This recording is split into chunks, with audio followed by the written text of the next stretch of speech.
সাম্প্রতিক গ্যাস সংকটের জন্য জনগণের কাছে দুঃখ প্রকাশ করেছেন বিদ্যুৎ, জ্বালানি ও খনিজ সম্পদ প্রতিমন্ত্রী অনিন্দ ইসলাম অমিত। আশ্বাস দেন, আগামী সপ্তাহ থেকে জাতীয় গ্রিডে গ্যাস সরবরাহ স্বাভাবিক হবে।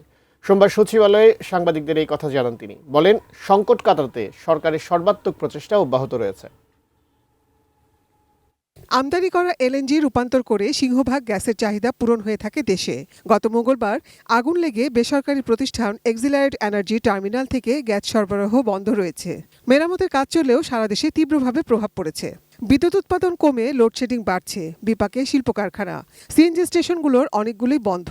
সীমিত আকারে যে সরবরাহ, তাতে দীর্ঘ লাইন। বাসাবাড়িতে তীব্র গ্যাস সংকট। পরিস্থিতি নিয়ন্ত্রণে আনতে বেসরকারি প্রতিষ্ঠানটির সাথে কাজ করছে সরকারও। সোমবার সাংবাদিকদের প্রশ্নের জবাবে দেশজুড়ে গ্যাস সংকট নিয়ে জনদুর্ভোগের জন্য ক্ষমা প্রার্থনা করলেন বিদ্যুৎ, জ্বালানি ও খনিজ সম্পদ প্রতিমন্ত্রী অনিন্দ ইসলাম অমিত। বলেন, এলএনজি টার্মিনালের কারিগরি ত্রুটিজনিত সংকট নিরসনে জরুরি ভিত্তিতে প্রয়োজনীয় যন্ত্রাংশ আমদানির নির্দেশ দেওয়া হয়েছে। আগামী সপ্তাহে সংকট কিছুটা কমবে বলে আশ্বাস তার। বাসা বাড়িতে আমাদের মা বোনেরা, যারা গৃহিণীরা সংসারের রান্নার কাজে প্রতিদিন তারা চ্যালেঞ্জ অনুভব করছেন। Optical brighter, photo catalyst, active granule সমৃদ্ধ বসুন্ধরা পাওয়ার ওয়াশ, ঝলমলে কাপড়ে ফুরফুরে মন। ইন্ডাস্ট্রিজগুলো তাদের প্রোডাকশন তাদেরকে কম্প্রোমাইজ হয়েছে। সিএনজি স্টেশনগুলো আপনার গণপরিবহনের ক্ষেত্রে একটাই হয়েছে। এই কারণে আমরা আন্তরিকভাবে দুঃখ প্রকাশ করছি জনগণের কাছে।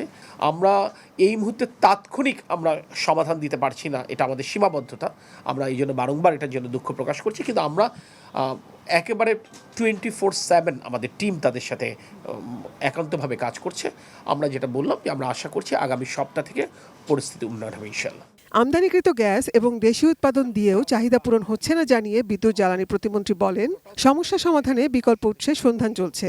স্বল্প, মধ্যম ও দীর্ঘমেয়াদী পরিকল্পনা নিয়ে এগুচ্ছে সরকার। অর্থাৎ আমরা স্বল্প, মধ্য এবং দীর্ঘমেয়াদী সমাধান খুঁজতে চাচ্ছি, এবং দীর্ঘমেয়াদী সমাধানের জন্য আমরা স্থলভাগে অর্থাৎ ল্যান্ড বেস এলএনজি টার্মিনাল এটা স্থাপনের জন্য আমরা উদ্যোগ গ্রহণ করেছি। তিনি বলেন, দীর্ঘ সময় পরিকল্পনা মাফিক জ্বালানি নিয়ে কাজ হয়নি।